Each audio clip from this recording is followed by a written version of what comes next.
All right, let the clapboard fly and let's get this show on the road. All right. That's your camera right there. Yep. There we go. That's crispy. Yeah, that's a crispy.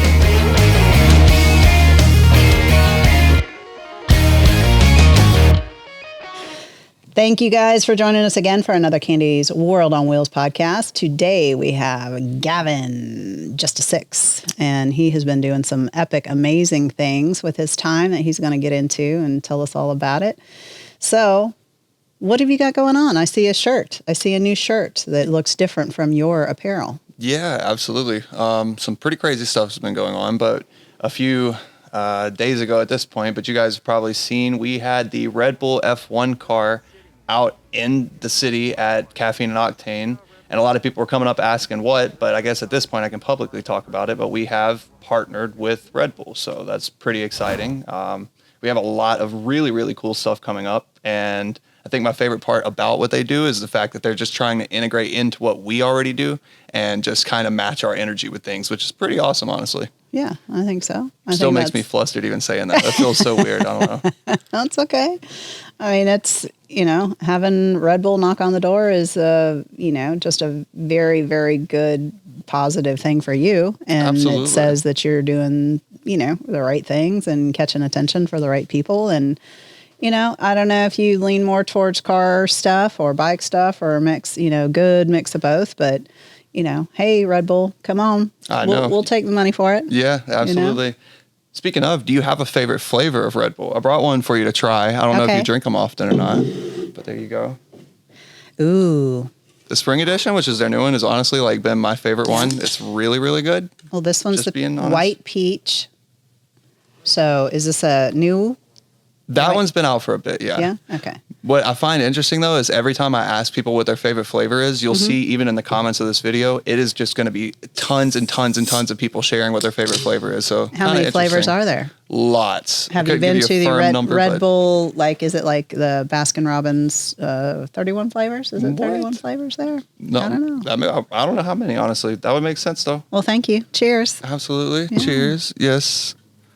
Pretty good. We have a Red Bull fridge, so feel free to drop off samples. I did see that. Yeah, I got one. I thought I was cool. And then we came in here, she pointed it out to me. I was like, well, dang. Yeah. Well, once the people are not Red Bull reps anymore, then it's easy to, get that makes kind sense. of stuff. So. Yep, that makes sense.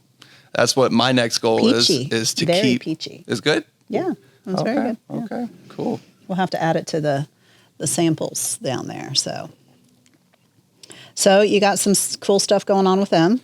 Yeah, absolutely.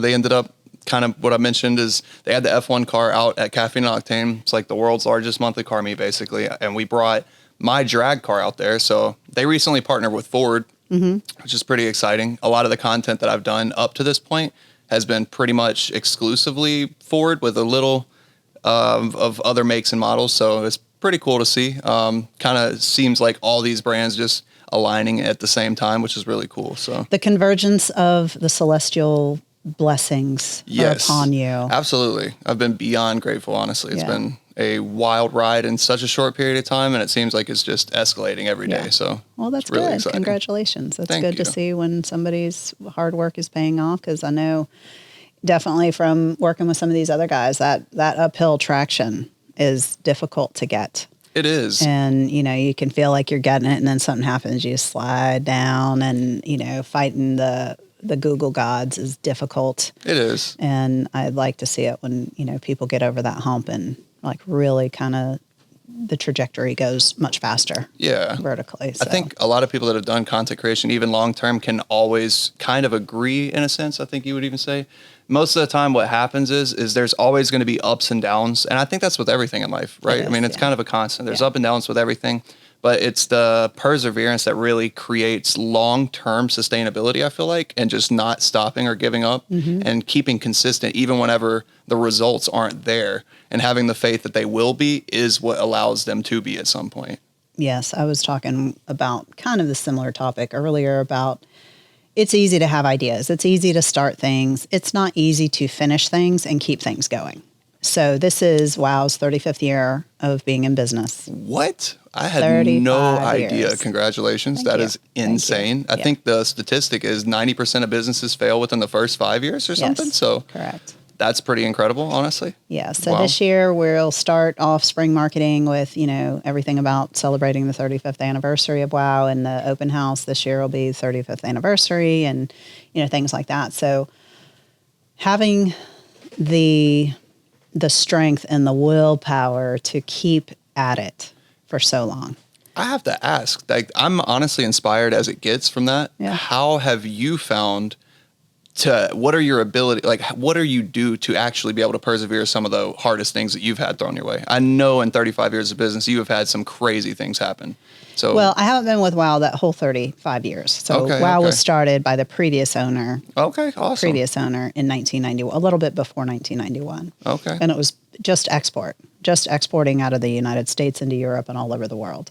So that's where the name actually comes from, because WOW is short for World on Wheels. And that's where Candy's World on Wheels podcast comes from. Because, I love that. We're trying to, we want anything on wheels. I love cars, bikes, boats. I mean, I guess boats are technically on wheels when you're moving them, but, I love anything that goes. Okay. So I like that, yeah. That kind of ties it back to our original basis of how this company got started. Is, we would put anything into a container and ship it anywhere.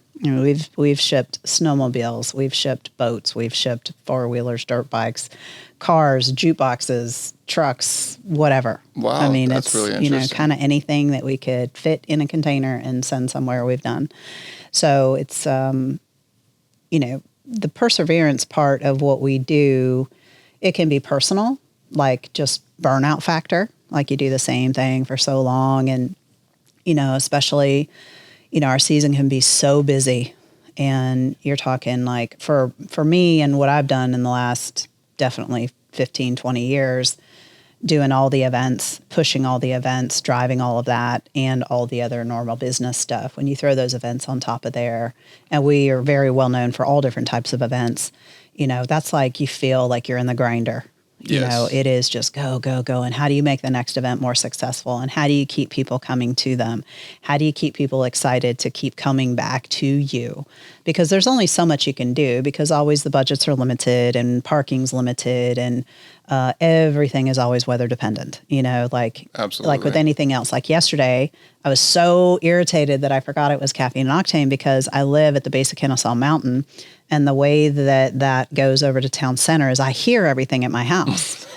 And it was Sunday morning. I was lounging a little bit, and I opened my back patio door because I like to go sit outside in the morning. And I hear the cars, and I'm like, oh, I forgot. And I hear them, and I'm just getting more and more frustrated with myself, because it was such a beautiful day. Yes, it was. And it the really was. turnout, as well as I do, if there had been any clouds in the sky, like, heavily gray affected. clouds. Yes. Half the people would have shown up. That's true. So all those things, as somebody who promotes stuff and does events, you can put 6 months, a year of effort into an event that just gets decimated from a rain cloud. Yeah. Even though we know here in Atlanta, we did have some exceptional rain earlier this week, but typically, like especially summertime rain, it comes and it goes and it's gone. So go do your thing, participate, have fun, because the people that are putting it on want that. And just knowing that part of being successful is the continuum. Yes. It is knowing that I have to do this at this pace for this amount of time. And along the way, we are going to run into these kinds of obstacles, and you have to keep pushing past that. For sure. And you've got to fight burnout. You've got to fight having writer's block. You've got to fight all kinds of things. It's interesting how there's so many consistencies with that same notion. A lot of people feel that way, whether it be with content creation, event hosting, music making. There's always some form of struggle that you have to figure out how to work through. Yes. And I almost attribute it to the whole yin and yang thing. I talk about this so much at this point. It's like I'm burning it into people's heads on accident. But the thought of yin and yang, where bad comes before good, makes so much sense to me once I think about everyone's life realistically. If I look at everyone's life, is that there is always this really tough time. And as long as they can weather the storm, then right after that, there is a sunshine, rainbows, and just amazing things that happen just on the other side. And it almost seems like a 1-to-1 ratio of bad to good. So as big as what you're asking for, is as big as the problems are that you're going to have to go through to get it, which I've found is interesting as well. Well, I think you can't have only good, because then it's not good. It's just what it is. Right. You have to have the comparison of the two. And the harder you have to struggle, the sweeter any of your victory will be. For sure. And whether it's, it took us 3 times to build this building. 3 times. Wow. The first time we were going to do it, it was in 2008, and that was not a good time. Yeah, I bet that was a tough time for sure. That would have not been the time to do it. And then there was a dip in the motorcycle industry somewhere around 2012. We were going to do it then, and the industry itself kind of flattened a little bit. And we ended up buying the building across from Whitewater anyway, which just ended up being in the favor of the previous owner. So we worked out of 3 buildings on Cobb Parkway for 10 years, which is just a logistical nightmare. You're always like, where's this person? They're down the street. Well, where's this bike? Down the street. Where's the key? Up the street. Oh my gosh. Like that. Yeah, that sounds like a nightmare for sure. So, we finally, I got him to agree, because I'm like, look, every building needs a roof. Every building needs this. Every building needs that. We're talking like, we need $1 million just in fixes and repairs and this and that over the 3 buildings. And he's like, okay, oh, yeah, all right. It makes sense to build the building, to consolidate everything and have everybody under one roof, everybody, coming and going at the same times. And then March 2020, we're here putting shovels in the ground for our little groundbreaking, and here's COVID. Oh my gosh. And I'm like, don't tell me that this is going to stop our progress. But we didn't. We just went through, and we never stopped. And we were so busy, because all the people, like, let's say like everybody in 285 was the more affected of COVID. Pretty much everybody outside stayed normal and sane. Right. But everybody wanted to come and hang out with us, So we're trying to build the building. We're having record sales. We're trying to buy bikes all over the country, because we can't fill the floor fast enough. So COVID helped sales. Yes. Okay. Hundreds of people are trying to show up to us every day because they're bored and they want to do stuff. So it was a crazy, crazy time, but, massive burnout, because that was a 7-day-a-week thing, just nonstop, because we're still having to run the day-to-day. I'm still having to manage 3 buildings, run the parts department, do all the other things that we're doing. And I was here pretty much every single day for the build of this building. Wow. That is definitely tough. Goodness. So it was a lot. And then, we get in here and, kind of try and level everything out. We sold off all the other stuff. And, then it's like you get to your Mecca, you get to your be all end all, and you're expecting all these things that you've been planning on for so long. And then all of a sudden, we've got political things happening and economic things happening. And I'm like, no. This is not what was supposed to happen. We were supposed to be able to do this and do that. And we wanted to sell cars, and, we wanted to expand. And now it's like, we're just trying to find new riders. That makes sense. So again, I do think you should invest into the car side of things as well, and kind of peek around at that market. I do think that would be cool. I don't know. You probably have in the past, but I do think that would be awesome. I do have a car license. Oh, okay. So, yes, we'll talk about that off air. I was about to say, that sounds like a really big opportunity. It is. And it is something that we are exploring. So, all kinds of things, but you just have to have the people. The people are the biggest driver of anything. And that is another, kind of persevering type thing. And we've been very lucky to have good people work with us for a long time. And a lot of people like coming here because they've seen the same people for so many years. And that just kind of gives consistency. And it's like a family feel. Right. And that's really what we want it to be like, because motorcycling isn't just, it's not like you're buying a toaster oven. You're buying something that's your passion, your hobby, something that you really enjoy. It is one of those items that becomes an identity more than just like, you can buy a wristband. It's not as much of an identity as like the vehicle you drive, or especially a motorcycle, even more so. That is really cool. Because a lot of people do a lot of decompressing on bikes. People get on them and they ride to get away from their problems. It is therapy. It is. And we want people to feel like they're coming here to extend that. I like that. And it's not that they're coming in here for some 12-step process of, hi, Mr. Customer, let me introduce you to this and this and this, and let's take you through all the, no. We just want you to come in, look at all the cool stuff. You want to buy something, we'll make it happen for you. We'll, that's why we're here. I got to personally vouch too. I love this place. Every time we come here, I get excited, honestly. I love seeing the floor plan and everything. Beautiful. If you haven't already been here, you need to come check it out. Well, thank you. Yeah, I appreciate absolutely. that. We always try and shake it up and move things around so it looks different. And right now we have the world's largest collection of adventure bikes. So we're showing those off right now. Yeah. It's the time of the year for it. So, I think for people who want to be successful, first of all, there's nobody that can motivate you.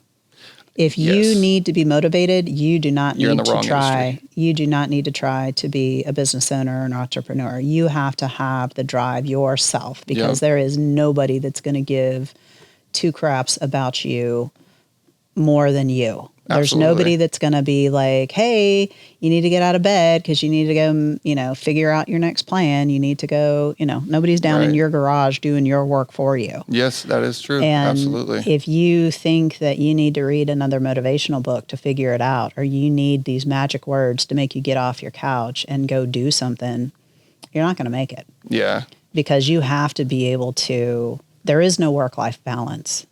And for those who want to live on work-life balance, that is not a boss mentality. Right. That's what I was going to say. It almost reminds me more of an employee mentality, which isn't a problem at all. Because I think if you think about it, all of the different people are kind of cogs in this machine to make this world go round. Yeah. So everybody, I believe, is very equal and on the same level.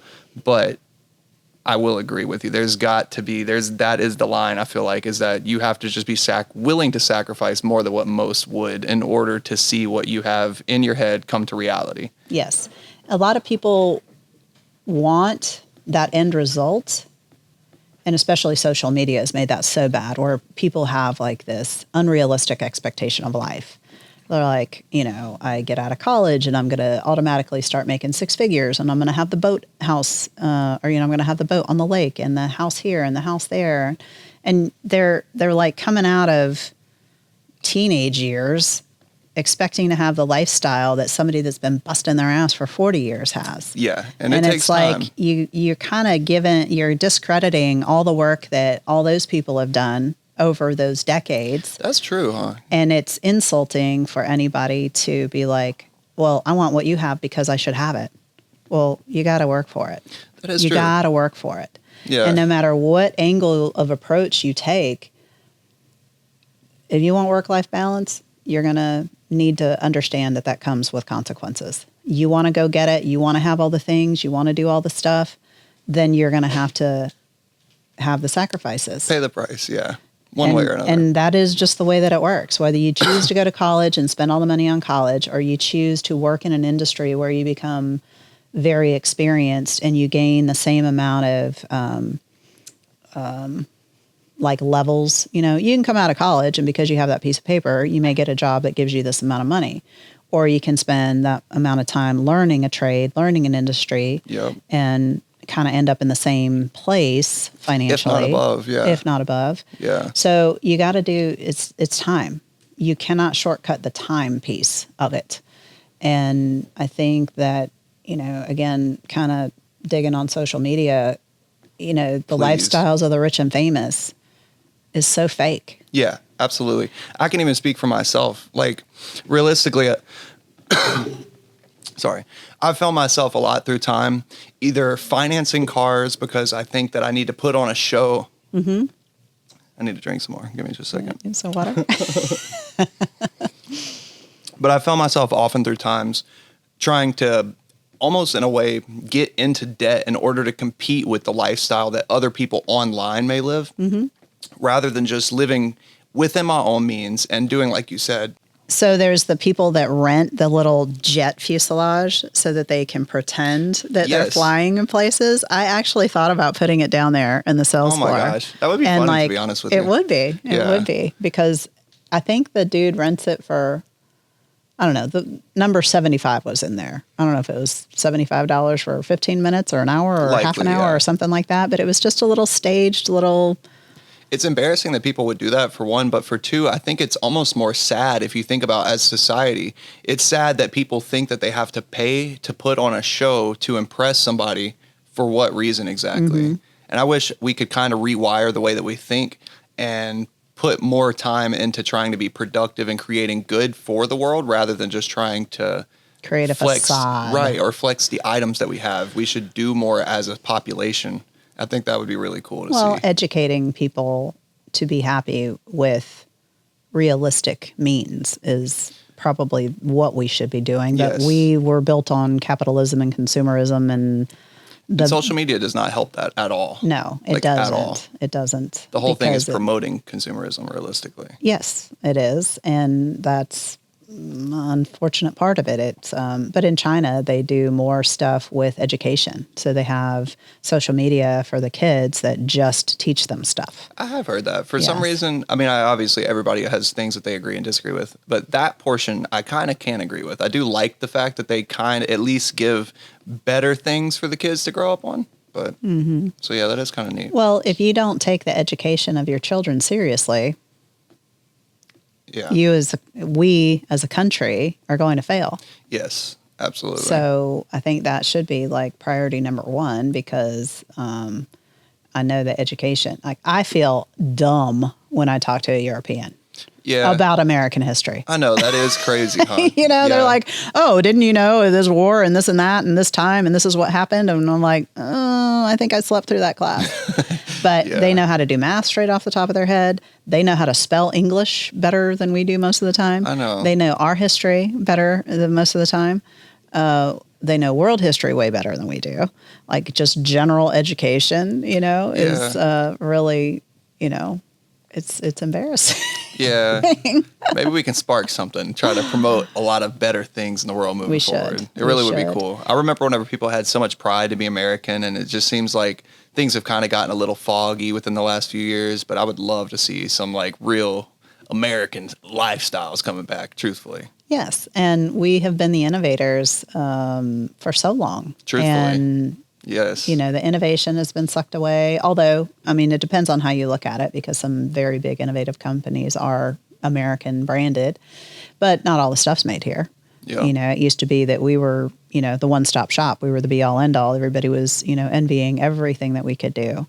And that does seem to be, it's really hard to turn a ship this size that's been like good way to word it. Hauling ass in one trajectory for the last 30, 40 years on a trajectory of destruction. 1 degree every 2 years till it can finally get pointed in a good direction. So, I'm hoping that there will be a lot more stuff that is manufactured here, because I've always been very involved in the manufacturing of apparel for the motorcycle industry. And it has always boggled my mind that, obviously I did a lot with Icon. You can see it everywhere. Oh, yeah. Wow. And it was so weird to me that they would continue to make everything overseas. And what would happen is that there would be delays, there would be problems, there would be mismatches. You're trying to live in a completely opposite time frame. Yes. Communication is very lagged. And when crunch time comes, you're having to air freight product in. And even with all of these, flying people to China or wherever they're manufacturing the stuff, having to do all of these rush, like, FedEx me that helmet so I can look at it, send this, send that, spending so much money on shipping, and then to have to, lose opportunities because the cargo didn't arrive on time or the cargo gets held up. Then they're having to like air freight in some to get some sales going. Even with all those expenses, they still feel like the profit levels that they have from offshoring it makes sense. It makes sense, yeah. And I can even say, because we've sold a lot of different merchandise, the pricing is cheaper, although it is what you said. It's the timelines. Will that realistically, likely it's going to cost you more in the long term, although the actual pricing here may not be. It makes sense in this point. But also, I'd love to see, how can we get more American manufacturing going? Like, I wonder what it is that's been... Well, China is very simple. They subsidize everything that's made. Yeah. So I know several people who have companies in China, and they subsidize everything. So I don't know if you've tried to return something to China that you bought. No, I haven't. That's Try a that. good point. Try Yeah. that. Okay, you can buy stuff from China all day long for $20. So, I, like many other women, was like, oh, that's a cute little shirt. That's a cute little dress. Let me order the American size, 10X. Mm-hmm. And then I get it and I take it out and it looks like it would fit a poodle. And I'm like, this is crazy. Yeah. And I think a lot of those companies take advantage of that because you buy it for $20. You want to return it. And guess what? It's probably like $50 to ship it back. That makes sense. So what happens is the Chinese government subsidizes everything 50%. So your costs are cut in half. They subsidize the shipping as well because there's shipping. There is cargo ships moving nonstop, 24 hours a day, 7 days a week, back and forth. But it only works in their benefit. Yeah. Even though there's empty ships going that way, we don't get the subsidized rates of anything, even though I know they do ship stuff back. But unless our government wants to really kickstart stuff by doing subsidies, which they should, because that's also what tax credits are and stuff like that. And that's how states will attract different big businesses to come because they'll give them all these tax breaks to show up and, build plants or whatever. The government could very easily follow that same thing and say for every business that gets started or every business that's X amount, just pretty much every business gets something. Okay. That would be a very good way. And then also like opportunity zones, like old Detroit, with all of these old manufacturing buildings that are just sitting empty, rotting. Like what can we do to incentivize companies to go and take those buildings that are just sitting there because we don't want to destroy more land, all these data centers that are just destroying farmland and all these solar farms that are destroying farmland. We have to have a good balance of it. Yeah. And to say, to pick on Walmart because they're land decimating people, so is Amazon, let's use up some of the old Walmart buildings for XYZ. That's true. We've got a housing shortage. Let's turn every dead shopping center and every mall across America that's closing into residence or something that's beneficial. That's a really interesting idea, to be honest. Yeah. That's a really, really interesting idea. Well, we have to do something because we can't just keep carving up land. Yeah. It doesn't make any sense because you have these areas that like Atlanta is a perfect place to talk about this because we have old Atlanta. Infrastructure's crumbling. Buildings are really, some of them are dangerous. I went to a parking deck the other day that was being held up by stilts. It was scary. And it was a medical building. Oh, no. And the irony, at least you're close. Yes, I know. Like, well, if we get squished, there's really nothing that's going to happen. But so you have this, I've been here since 1985. So I've seen it where Town Center Mall was the new mall. That's why we moved here, because my mom got a job there. So when we moved here, it was a brand new mall.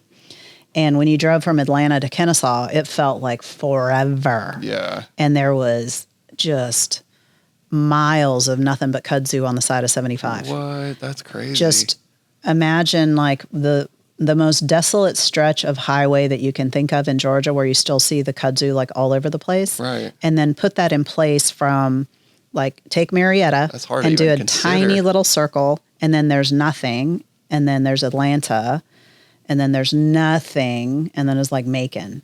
Wow.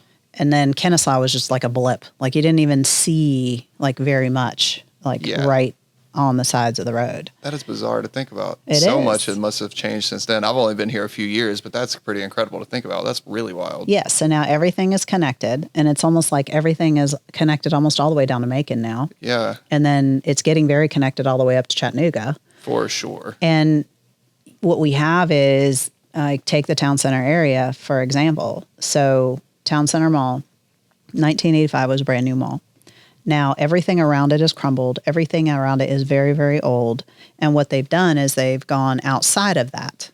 And they build, like they carve out a new road. And they put in new stuff. And they put in new car dealerships. And the old car dealerships that were in some areas just fall into disrepair. Or, they just kind of, they don't ever get taken care of the way they were when they were new. And you get this suburban sprawl that just eats up all the land where you have all these great buildings that just need to be repurposed. They're just sitting. for the things that really are necessary, which right now is affordable housing. That's true. So one of my ideas, feel free to steal this idea, somebody, just remember me. Somebody needs to steal this idea. So we have Buc-ee's, right? So I think there is room in the world for these malls that are dying to turn them into truckies. It's kind of goofy, but truckies. Okay. So all these people who drive trucks, they have a hard time finding places to park.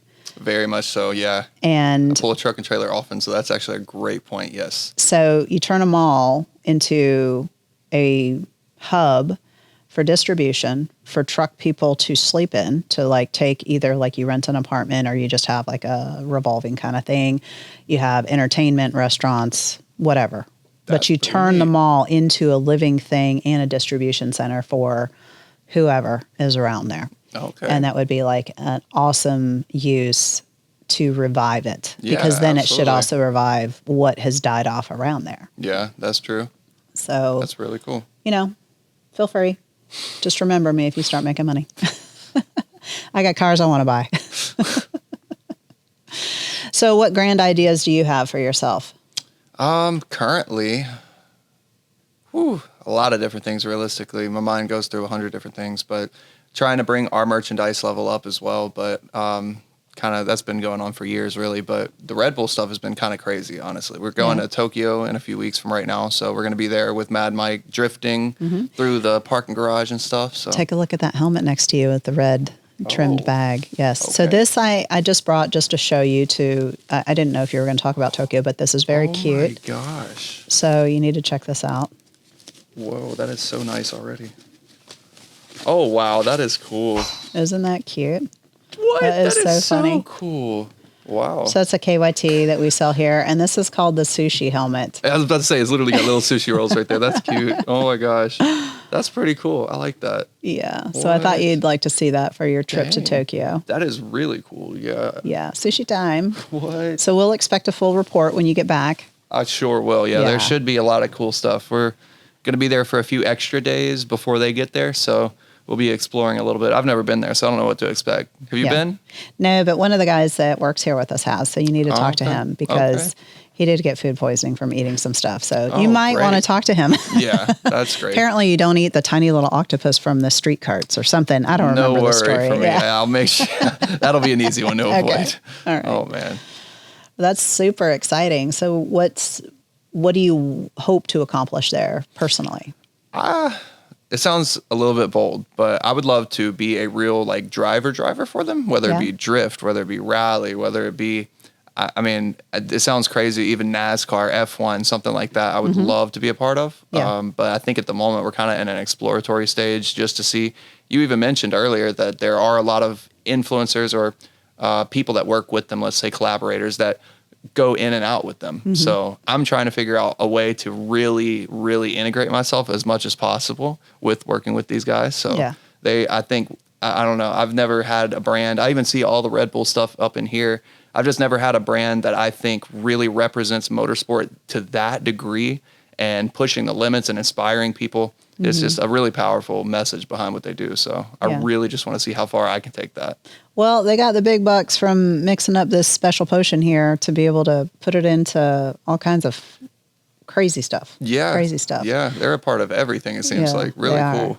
Actually, one of my favorite videos that they did is a guy doing desert drifting in Jordan. Yeah. Did you see that? Have you I seen do. that I do. one? I remember that. Yeah. Well, I have friends that live there too, so it kind of made it even more special because I'm like, I could actually go do that. Yes. Yes. That makes sense. That was really an awesome video they did. And it was a fairly long, in-depth one too, but just to be able to be like ripping through the desert, like top speed. Right. What would you do if they gave you any opportunity? Because I think what's cool is they actually let the influencers, creators come up with the ideas, the race drivers. They'll let them pitch whatever ideas and they will accept based on what you're pitching. So it's not like they're not trying to tell you what to do. They are really here to fuel whatever that you want. So I probably would go try and do some desert driving. I would love to do precision driving, but I haven't done any training for it. But I love the idea of the precision driving. Jump some dunes or something in the Tesla. Yeah, maybe. Put some That would long be travel funny. suspension on Yeah, it. yeah. Crank up that suspension where it's like you hear it popping, popping, Yep. popping. Yeah, I would like to do something like that. But, I'm going to do something regardless in the next couple of years I've been putting a lot of that stuff off. I've been wanting to do a lot of race stuff just privately. Yeah, okay, that's Going and cool. taking some of those precision driving courses and stuff Yeah, like that. yeah, you should. Because driving in my little nucleus, it's school, work, home, school, work, home, school, work, Yeah. home, the little mommy loop. I'm sure others have mentioned it, but you should try taking a trip to Atlanta Motorsports Park if you've ever been out there. I do know that place. Yeah. I do know that place. They're really Yeah, cool. yeah, We're members yeah. out there, and they have an amazing driving school. I've heard good things about it. Mm-hmm. So I would like to actually take it myself. Yeah. I don't even have a professional race license yet, so I think that's kind of the next step for me too, if I'm going to try to pursue this fully. So Yeah. Well, you never know. You never Yeah. know how that goes. But yeah, it's kind of more in the grind and having the time. Because a lot of that stuff Definitely. is usually a 2-day thing or more. The way that I would want to do it, I'd like to do one of the like full things. But it's just got to keep grinding. And Yeah. it'll happen. It'll Definitely happen. so. I mean, I do have the luxury of goofing off in my car occasionally to keep me happy. So Yeah. I heard it was pretty quick. I haven't seen the SUV variants. It's been a few years, but they seem to be ridiculous. Yeah. Honestly. they are. I'll put you in it one day and Yeah. send you to your chiropractor. Like genuinely the next. craziest video I could reference of mine. This was like years and years ago. I was having a ZL1 1LE built at this shop up in Pennsylvania. This guy that owned the shop had the SUV Plaid. What is it, a Model X? X, yeah. So the X Plaid. And they had just built this like 800 horsepower twin turbo C8 Corvette. And it was like whenever they were still new. They literally were like, you want to see something nuts? Hop in the Corvette. They took me for a ride. I was blown away. Well, I was even more shocked whenever the freaking SUV came and lined up next to the C8 from a roll race at that. And from a 60 roll, they were locked in side by side. I was like, I just have never seen that before. It's pretty crazy what electric technology has done. Yeah. So I know you have a Cybertruck or had a Cybertruck. Got rid of it.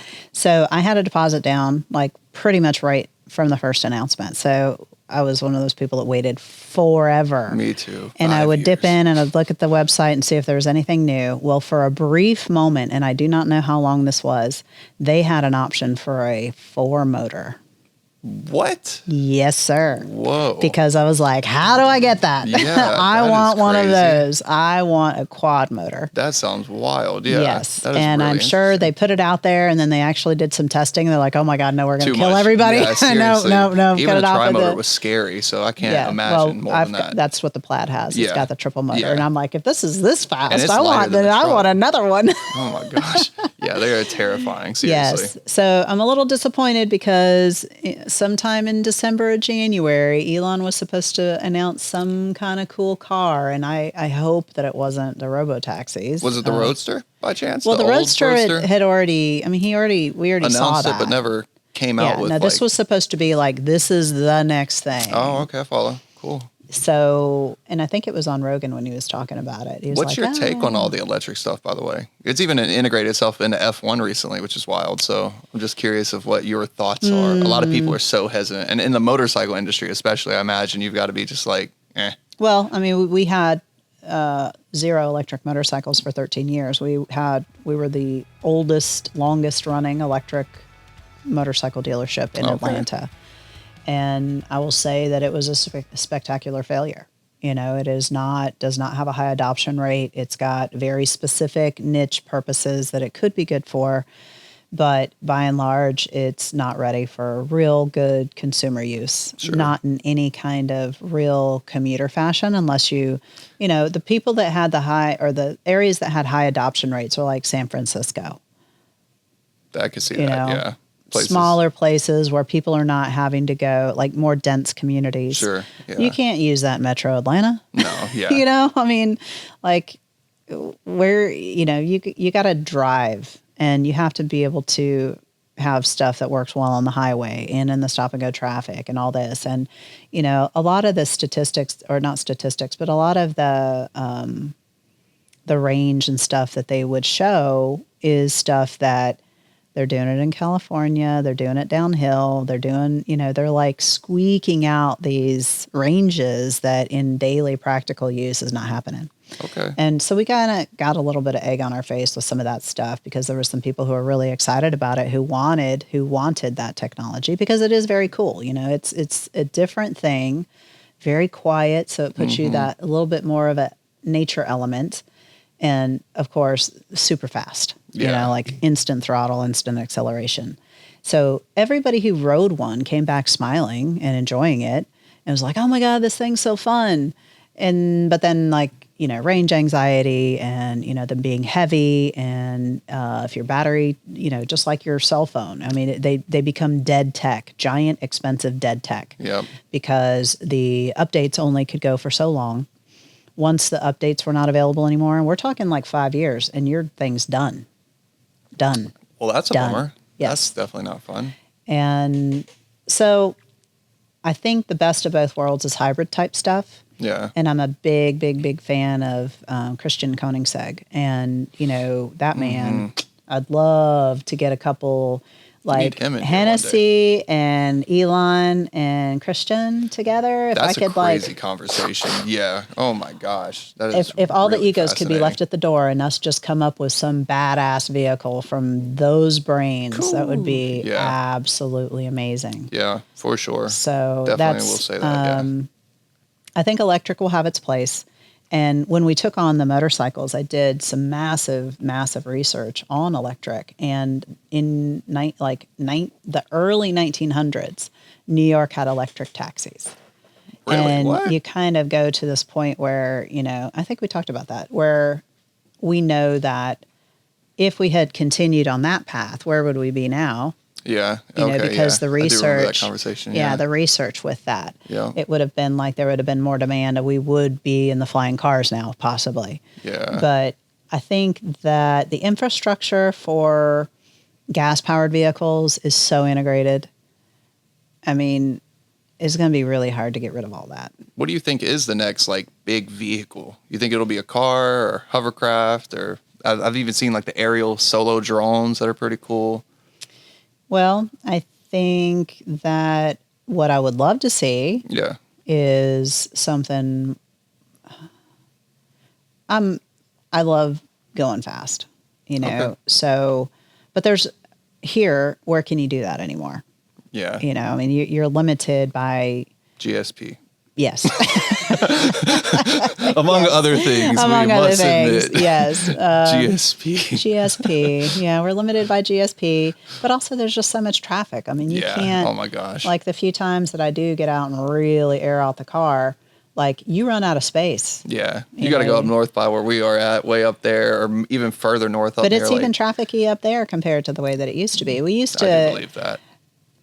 Before 400 became traffic central, we would take group rides, small group rides, and we would leave Roswell. And we would see who could get to the end of 400 in less than 25 minutes. Oh my gosh. What in the heck? Because there was no traffic. Wow. There was no traffic, and you ran the risk in two spots of there being a cop sitting there, and we knew all of them at that time, so it didn't really matter. That's pretty insane. I bet that was good times. I It should have had a was good camcorder hanging off recording all that stuff. That's pretty cool. No evidence. No evidence, yeah. No evidence. See, we lived in the days of no evidence. Yeah. So it was awesome. We live in the days of, we got videos of everything. Everything is documented to a T. It's kind of crazy to think. Yeah. Well, that's also biting some people because Yeah. what's his name in Texas got spanked in court for the editing. So there is no more One Day in Mexico because the judge was like, nah. Really? I didn't know that. That's news to me. Mm-hmm. So I should do no street racing again, practically. Probably not. Probably Okay. not. Well, you hear it here, folks. Well, I mean, people like to think that maybe judges don't know how to work YouTube or something like that, but they're smart. Yeah. It seems like, I guess we were recently having conversations, but it seems like the law hasn't exactly caught up to technology and all of its advancements yet. It's just so many different crazy things going on online that I guess, yes, a judge can look at YouTube, but there is so much. It seems like people, I don't even know. People do some crazy stuff on there, I will say. And somehow, like, They do. everything, I know they do. yeah, pretty wild. Yes, but and also, the police officers, they know what's going on. Yeah. No, I mean, it doesn't take technology to see street racing. Yeah. Very true. But it is, it's what people do. I say mostly it's what boys do, but it's what people do nowadays. Yes, for sure.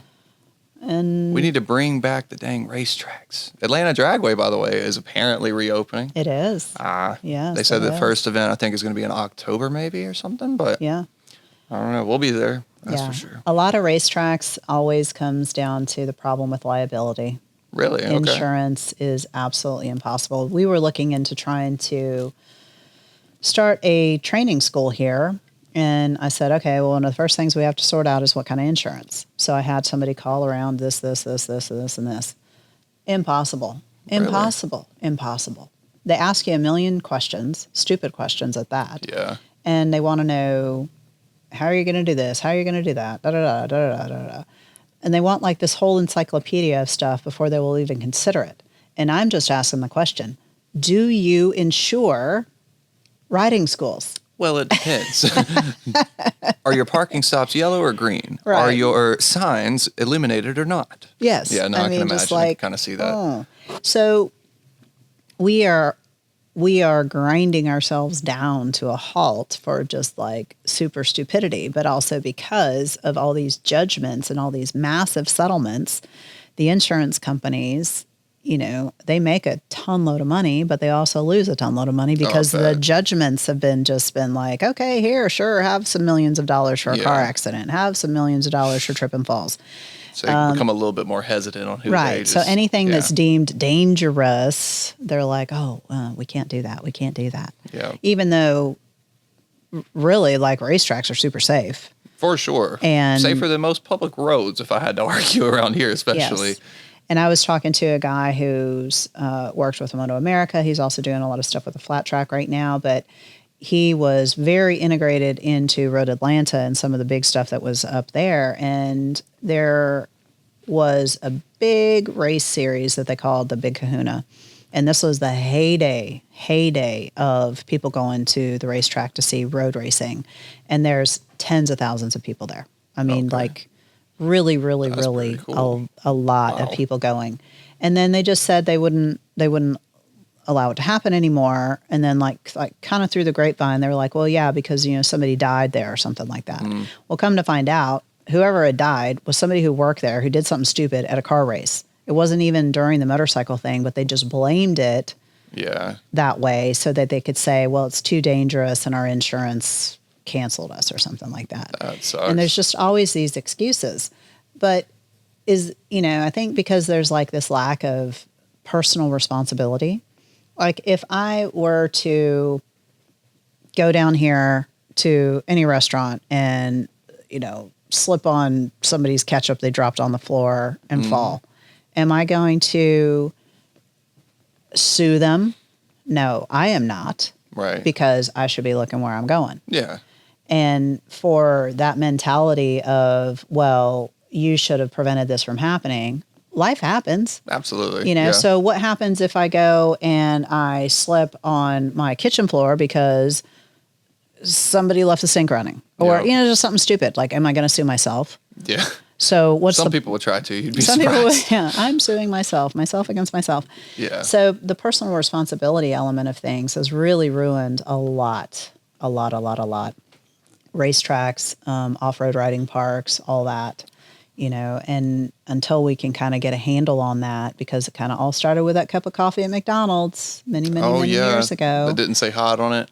Or whatever. Yeah. The fact that this lady orders it and she spilled it and had burns or whatever. Yep. It is coffee. And now they all say caution hot on the coffee cups from McDonald's. Coffee is hot. You got to know that. Yes. And I crack up every time. Well, I don't crack up, but I like internally snicker when I hear people ordering coffee. Like, can I get that extra hot? Like, what are you going to do with extra hot coffee? Like, I got to like take the lid off and let it sit there for 15 minutes before I drink it anyway. Yeah. And there's people that want it like boiling. Scorching. Yeah. So come on. Coffee's hot. It's hot. Yeah. No matter what. What do you guys have cool coming up? Anything fun up here?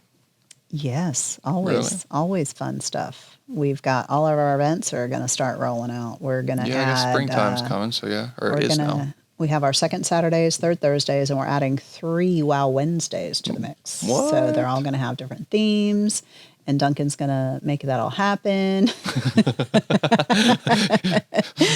And we've got really cool stuff happening again that doesn't have anything to do with local stuff, but we're actively like shipping stuff overseas again, which kind of dipped What? down a little bit. That's always awesome. Okay. Yeah. Is it people buying motorcycles? Yes. Really? Yep. Okay, that's So cool. we've got some overseas activity happening, which Is it kind from the of podcast? There's people overseas watching the podcast, yeah, buying motorcycles that's online? what it is. That's got to be. No, that's how we started, was shipping stuff overseas. Yeah. So What's it's kinda causing it come- to ramp back up?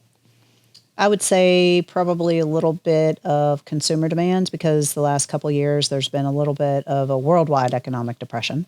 Okay. So the same Yeah. thing that was happening here is happening in other places. People don't have that much money to spend on stuff. And also people outside the United States don't buy on credit. So if you're going to buy a Harley Davidson that's $30, $40, $50, $60,000, they got to have the money to pay for it. Okay. So It's a it's smarter way to do it anyway. different society, and, you know, less toy focused, more, you know, when you have something, it is a status symbol because people know that you actually paid up for it. Okay. You know, like That's- here all I day didn't know long, that. like we can spot people and it's like, oh, that dude's got a payment and a half. Yeah, me. You know? Yeah, no, I know Right, what you mean. you though. know. Yeah. So we That's know pretty that interesting. most people rolling around with whatever it is that they've got, that they're making those big ass monthly payments for it. But Yeah. it hits differently when you look at somebody and you know they wrote the check for it. That's true. You know, so Yeah. it's a big status thing. So, you know, when What kind of bikes are people buying over there? The adventure bikes? Are they buying like Gixxer 1000s or? I won't export any sport bikes Really? because they are already so hard for us to find. So listen up, my fellow businessmen of this industry. Don't export sport bikes. We cannot get enough of them as it is. Really? They're hard to come by for Oh, you guys? yeah. No kidding. For sure. Like if I found somebody exporting an R6, I'd probably go to jail for murdering them. Oh my gosh. I mean, we're overpaying on them like crazy, and they're very, Wow. very hard to find.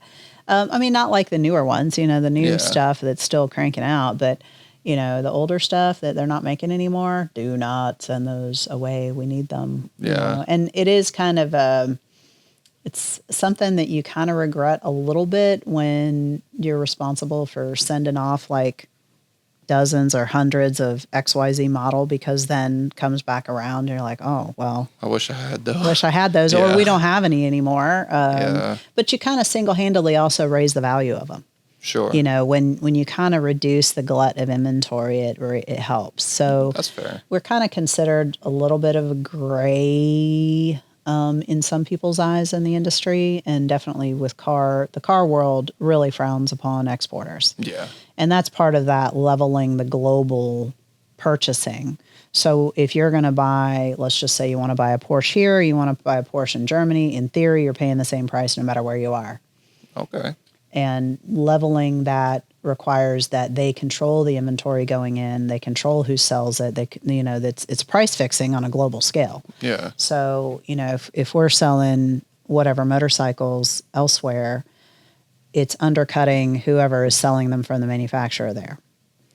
And that's kind of frowned upon. But at Sure. the same time, if we have too many of them here, then people here should be like, please, thank you, get rid of them for us, because we Yeah. can't. So I think, you know, it's trends and stuff like that. And there was a little bit of an anti-American sentiment the last couple of years that kind of dampened international sales too.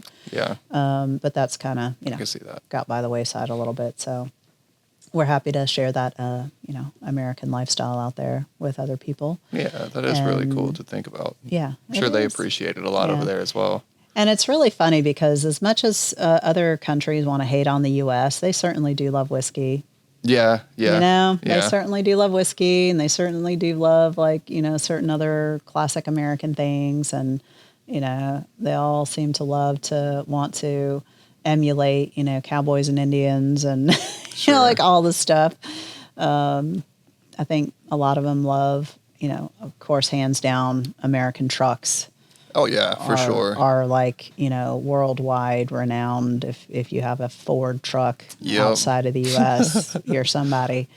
So that's kind of cool, that there's still, even though there's a lot of hate right now, there's still those things that no matter what, it's like, well, if you hate us so much, then why are you drinking that? Or, why are you doing that? And it's funny to see that happening, but I'll take it however we can get it. Right now they're buying and we're selling. That's good. Yeah, that is really good. That does help. I mean, it's not nearly where we need to be to make up for the lack of the rest of everything, but it's good that it's just the whole economy is starting to move a little bit more. That's good. How do you think that motorcycles and the whole industry could get back in the hands of younger audiences that are growing up? For example, whenever I was younger, everybody wanted to ride a motorcycle, but I noticed that a lot of the younger generation aren't maybe as into it as they were 10, 20, 30 years ago. Mm-hmm. Is that true or is that false? What do you think based on who's coming in here?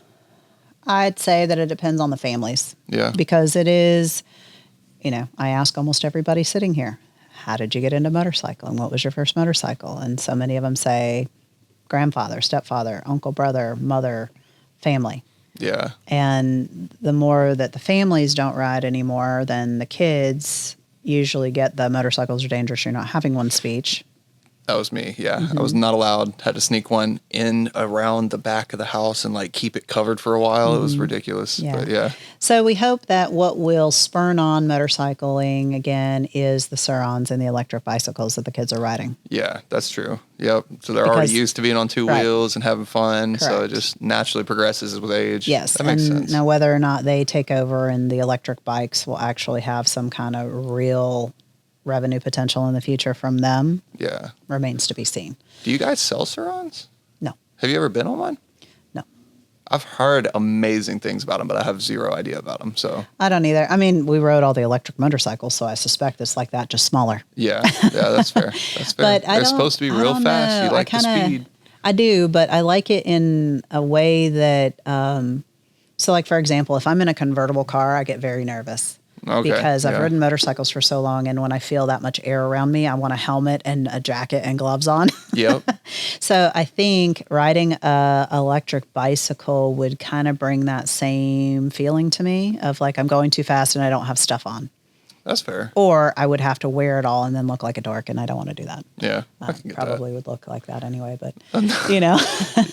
So I think that we should appreciate the fact that the kids are outside on them and they will become a motorcyclist. That's true. Yeah.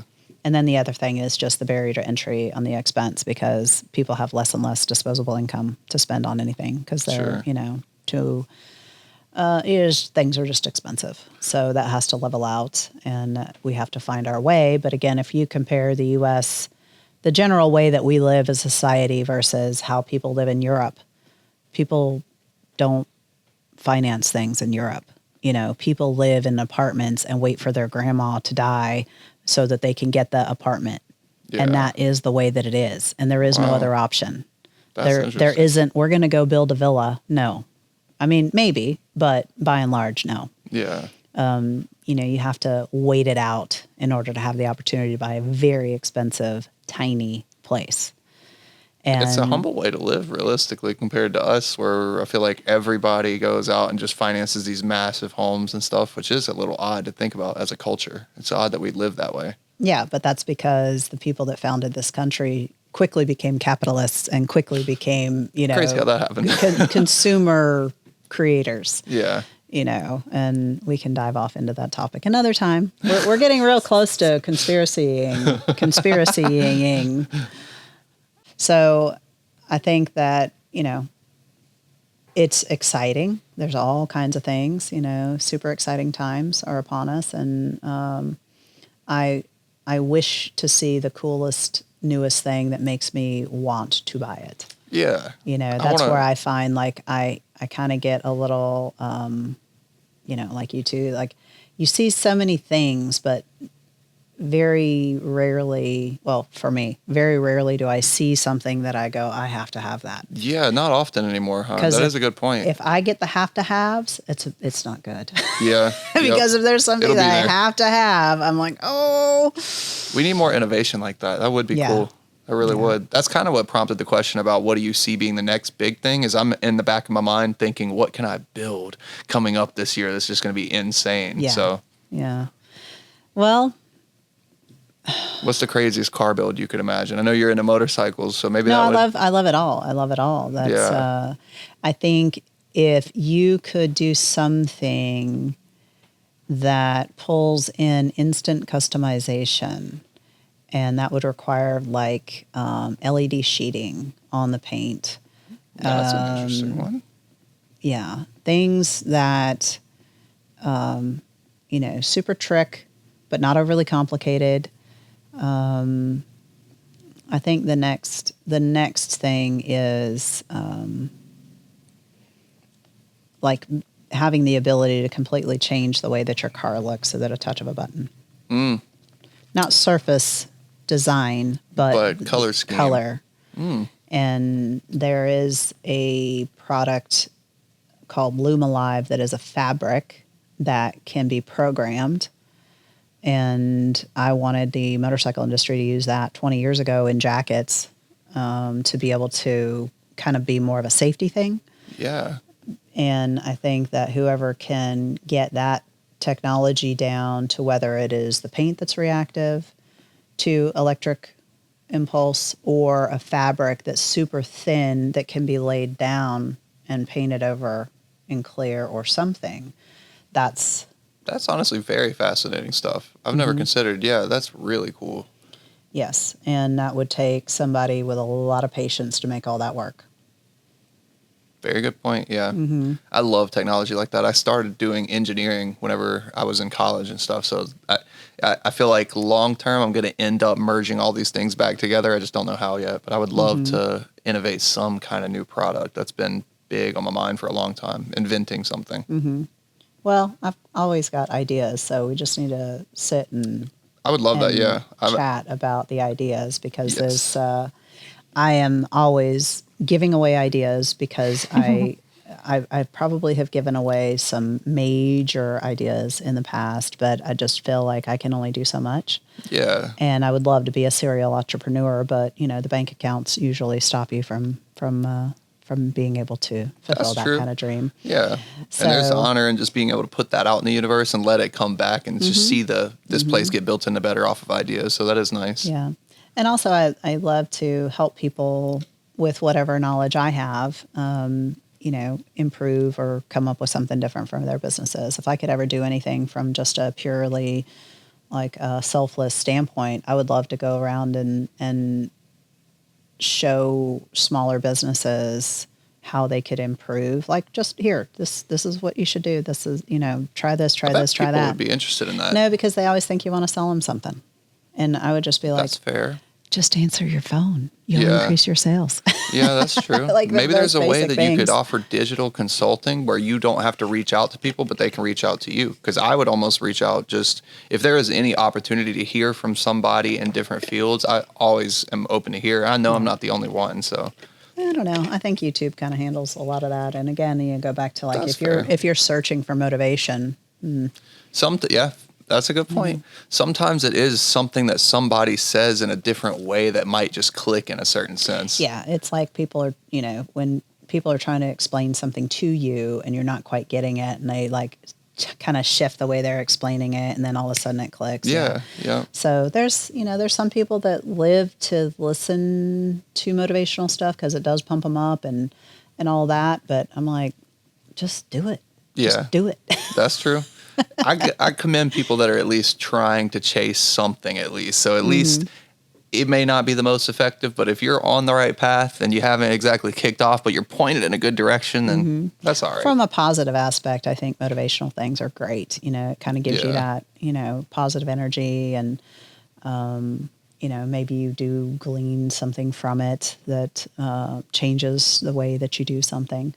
But I think it's by and large, you get your idea. Your idea is your decision, Yeah.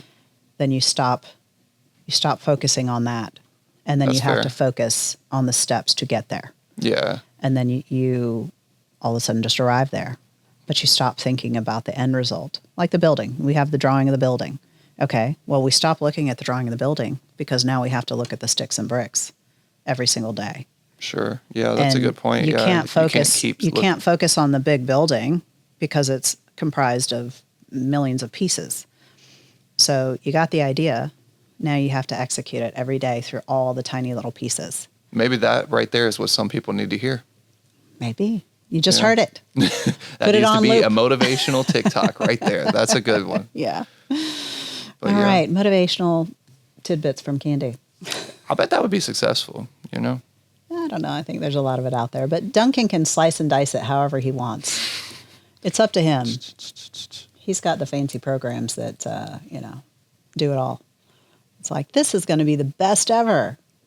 Right here, viral videos, bangers, one after the other.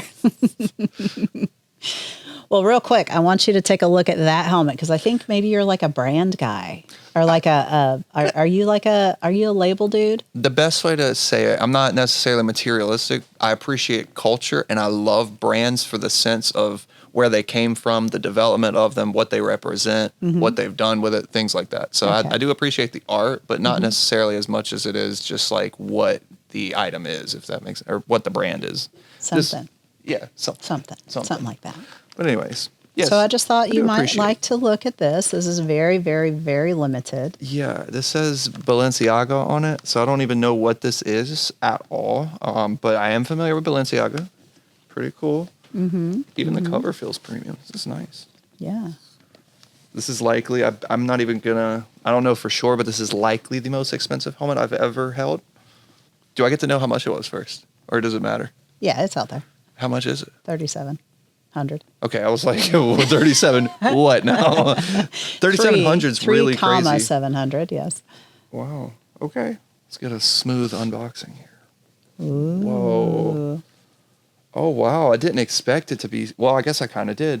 It's very simple and clean, but extremely modern looking. Wow. I love that. It's got a lot of different. What? That's like a little spoiler right here on the side. That's all made for being super slipstreamy. I was about to say, this looks like it's like actually for downforce on the helmet. That is really incredible. Wow. It's got like functional arrow on a helmet.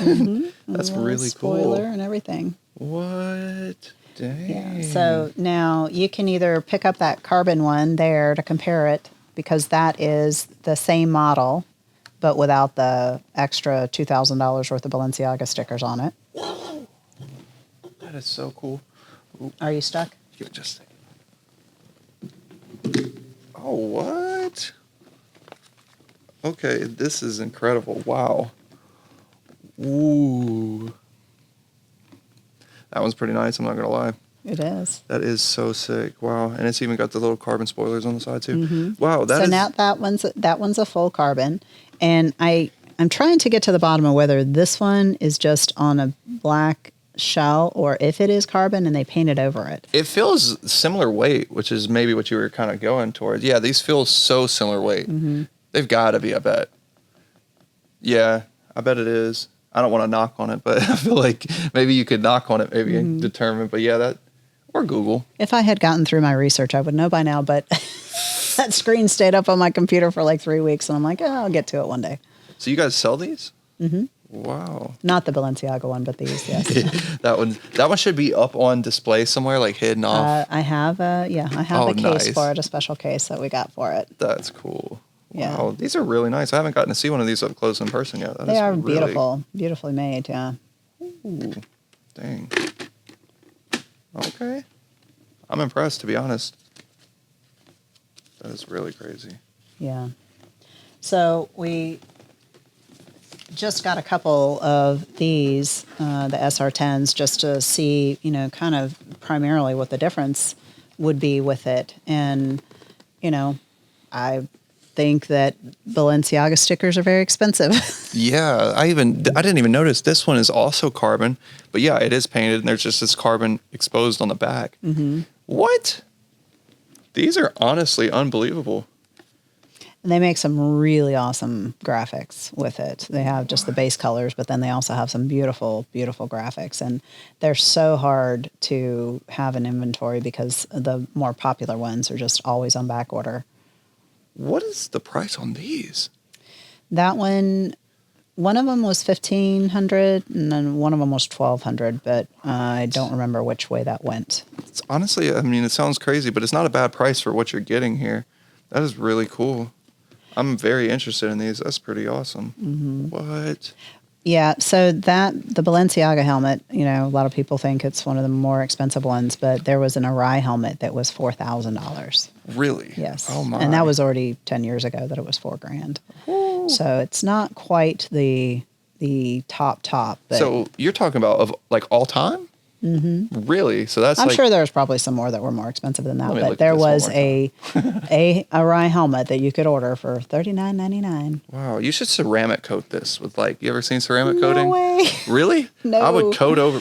So not for a collectible. Collectibles you do not touch. They're more valuable when you leave them perfectly untouched. Yes. Okay. Well, I should touch it less, but that is so cool.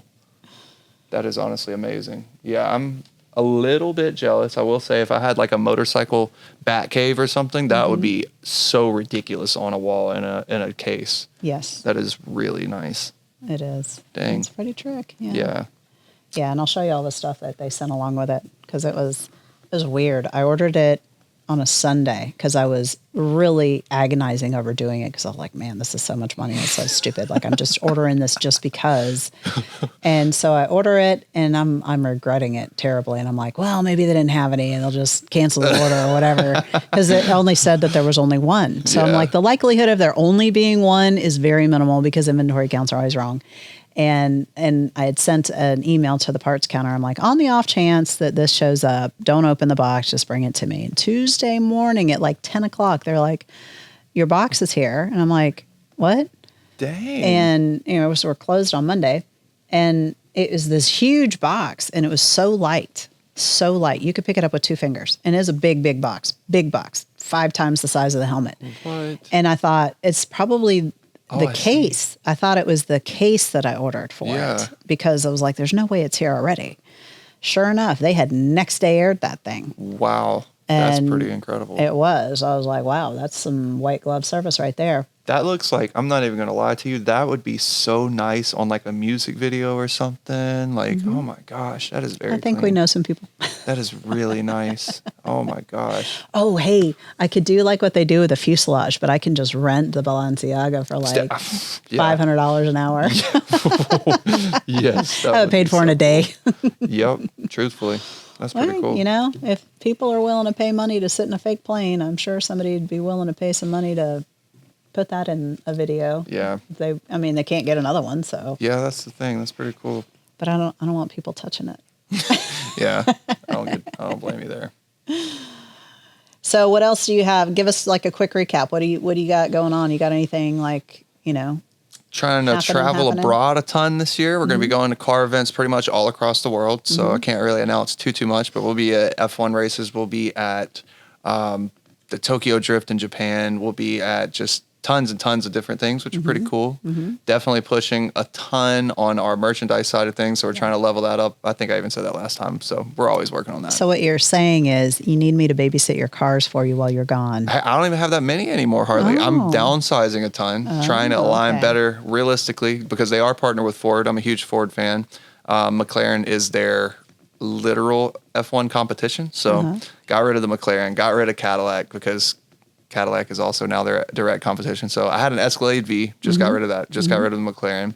And I haven't even told anybody else this yet, but realistically, I don't even think I'm going to buy another supercar until I can get to the point of buying a Ford GT or one of the GTD Mustangs or something. But that might happen this year. I don't know.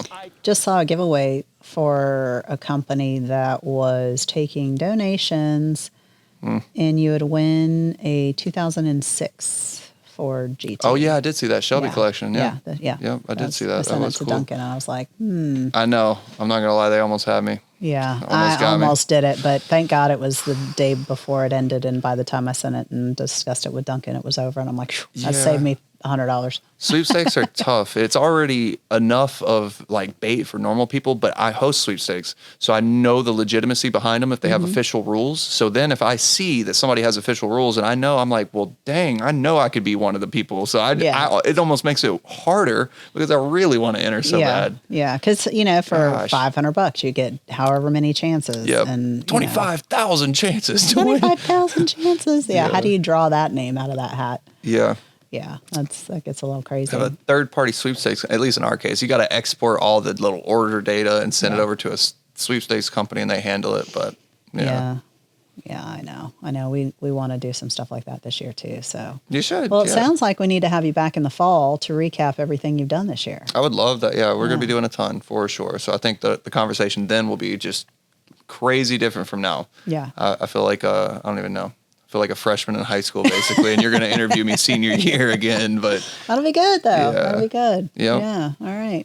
Well, we're going to end it here then. Cool. Thank you Sounds for great. coming and spending time. I really appreciate it. Absolutely. I'm sorry that we tried to get over to your place to do this. And Oh, yeah, all no the stress, no scheduling worry. stuff. No, it's No. not stress. I just wanted to do that. Yeah, I get that. I'm here all the time. Well, let's do that next time then. We will. Yeah. We will. I'm going to drag Daniel along, get him. Got to. Yes. Thank you guys for watching as well. Really appreciate it. Yeah. And thank you for having me as well. So thank you. Thanks all the way around, and we'll see you all next time. See you. Thanks. Thank you for tuning in to Candy's World on Wheels podcast. Leave a review anywhere that you're listening to this podcast, please, and thank you. Reviews really do make a very big difference in the growth of our channel.